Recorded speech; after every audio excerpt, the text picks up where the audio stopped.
at the end of the world here. I don't know what you call it. John O'Groats. Yeah, we're at John O'Groats. So we went from Land's End to John O'Groats. Not quite as big of an achievement as Alaska to Argentina, but hey, it's something. I'm Kelsey, that's Tim, and this is our rolling home Dusty. We've been following our dreams of traveling around the world, and after making our way south, We did it. very south, COVID brought us back to the US. But now, finally, it's time to explore again. So come along for season 2. We can't wait to see where this adventure takes us.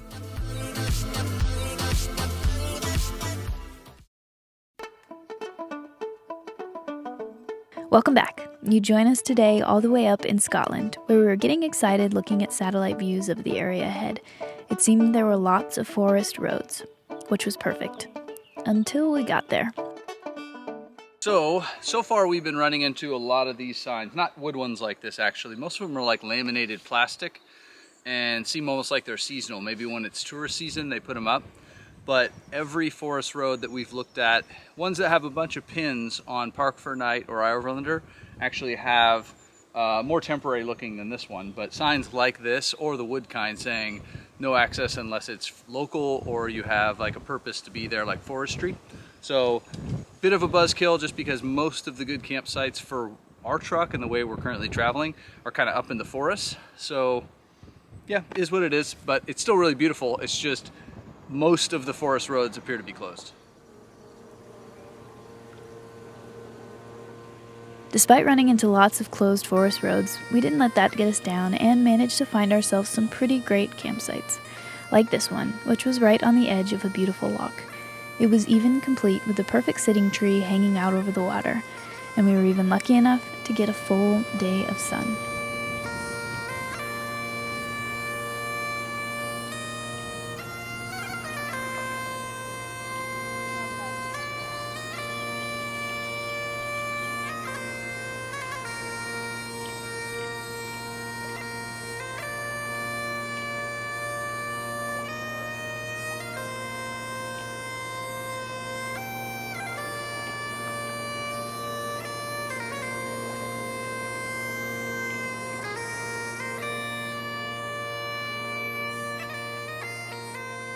As we meandered our way north, we checked out some touristy places too. Alright, you guys might recognize this bridge behind me from Harry Potter, if you're a fan of Harry Potter. More of a fan of the books myself, but yeah, it's really pretty right here. And it was just along our route, so we decided to stop and do something a little bit touristy and get a walk in. And it's beautiful. And it stopped raining for a minute so that we could get out and had just a little bit of sunshine. But amazing, very pretty, very Scotland.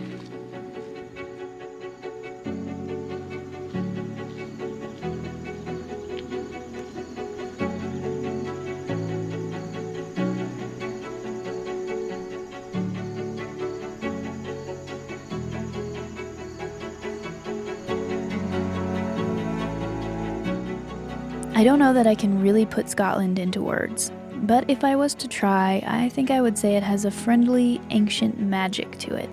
My mind can't help but think of things like hobbits and Hogwarts.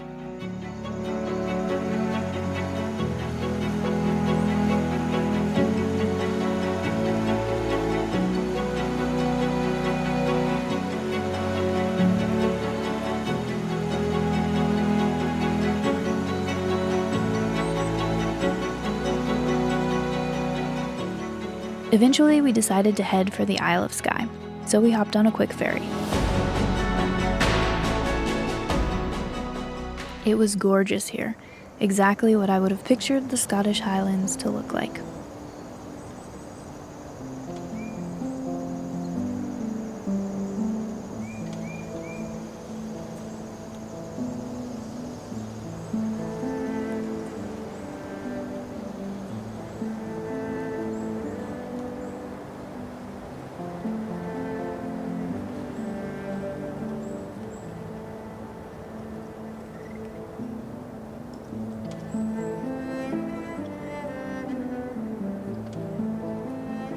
We're on a beautiful bluff here in Scotland on the Isle of Skye, and it is awesome. Like everywhere So we've been pretty. is amazingly beautiful. Yeah.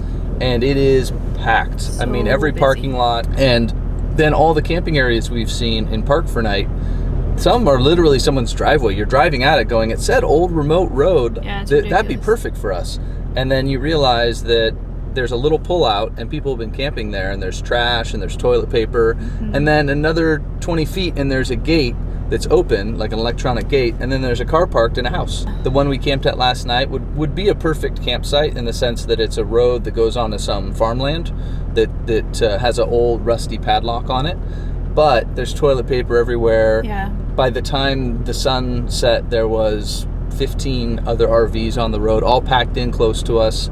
So It makes you realize it's a huge problem here. The vans, the Yeah. RVs, there's so many, and there's no way to get away. There's no public land, so it's either someone's land or you're paying to be there, which is actually the best option, because then you're supposed to be there. Hopefully you're responsible, or there's a bathroom so that people don't leave all of their stuff Yeah. behind. It's just well, and I think before really we sad. were, you saw us commenting on how all the forest roads were closed, which we actually understood, but we understand even more now why they're closed, because forests are a great place for us because we can go up a road that's really tough or maybe a little rocky, and it deters the motorhome people and the van people. But they were all just closed literally at the road. But Yeah. now we really see why. I mean, the impact is so intense on the land and the people. The locals they're are so fatigued from this. so tired of it. We've several times now heard locals being very frustrated, and then in the app that you look at to find campsites, people are commenting, well, I parked here, and the whole night and the whole morning, every local that passed would just hold on to their horn and lay on their horn as they went by, basically like deterring people from camping there. So it's definitely a huge problem. I wouldn't be surprised if there is zero wild camping. Wild meaning just not in a paid And lot. the sad part is I'm on the side of the landowners and the people, because it sucks what people are doing to the land. They're not using it responsibly. Yeah. And I would be the same, frustrated like the locals are, actually. Yeah. We totally understand, and from here on out we're gonna pay to camp, and or there's other community areas where maybe the cost is very low, or of course the idea of using a restaurant or pub where you say, hey, would it be okay if I just parked in the parking lot tonight, and then you eat food or you drink some beer at their establishment, and that's the sort of exchange for camping. But I think we're going to stick to that, or paid sites from now on, until we get somewhere that feels remote, where we're not part of the problem. Yeah, it's really hard as a foreigner. I think we've been working really hard to try and make sure we're camping in places that we're allowed to camp, but it's really hard to figure that out sometimes. And then a local might know, oh, it doesn't matter, we disobey that sign, and for us, we're not going to disobey any signs because we don't know. I think that's the other thing we should mention, is that all of the local people we've talked to in England, Wales, Scotland, that are off-roaders are like, you can go here, you can go here. We're finding that if you go by the letter of the law, you can't. There are the green lanes you can do, but then even a lot of those we're seeing, well, that's their favorite trail, but it's saying in the book that it's closed, so we're not going to go. I think locals can do more what they want, right? It's their own discretion on, it's going to be open back up. It's in a court case. I've been doing that trail for 30 years, and if they want to go run it and sort of bend the rules or break the rules, that's one thing. For us as foreigners and guests, we just don't want to do that. So it's changed how we're traveling, but it's okay. This is much more of an RV trip, so it's not as overlanding as we would like it to be, but we kind of expected that in the UK. It's very populated, it's an island, and it's tourist season too, so it's the time for all this. But I guess I just didn't realize how intense van life is. Yeah, it's definitely, I understand why the locals are frustrated. I'm frustrated with them, and I'm not even having to deal with any of the stuff they are, so. Yeah. All right, well, that was a lot. Sorry. Enough of that. Sorry to future Kelsey for having to edit this, because. But we just wanted to share with you guys how we're feeling right now. Yeah, what we've noticed and just the realities of where you end up, and when it's not just a vacation and you go, ooh, it's not just 3 or 4 days where we need to figure this out.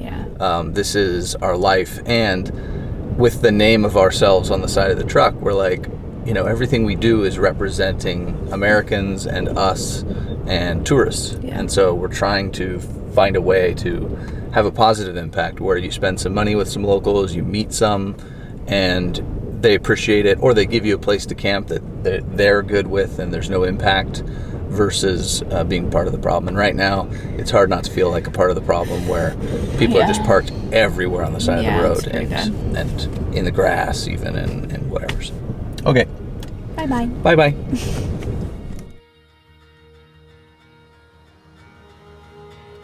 Well, after all that, we met up with some old friends, and together we made our way off the island to Applecross Pass.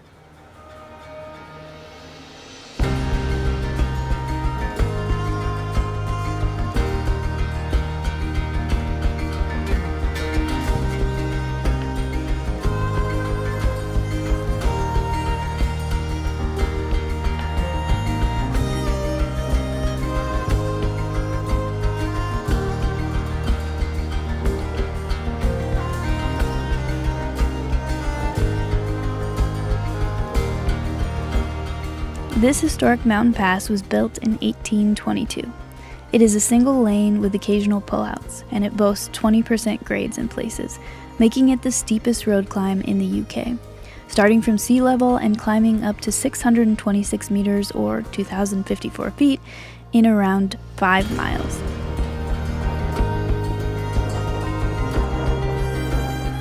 Although it was a rainy day, the views from up here were pretty crazy, and the weather just seemed right for where we were.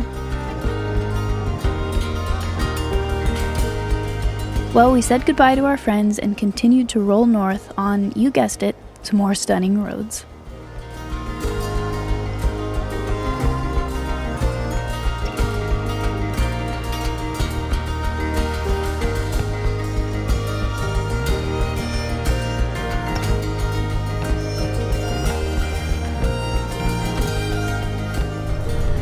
Good morning, everyone.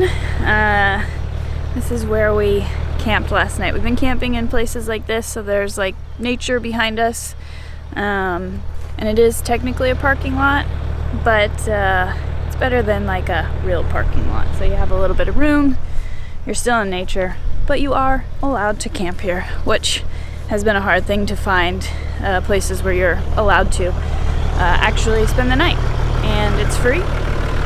And that's where we've been camping. And today we're gonna go to the end of the world here.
Quite as big of an achievement as Alaska to Argentina, but hey, it's something.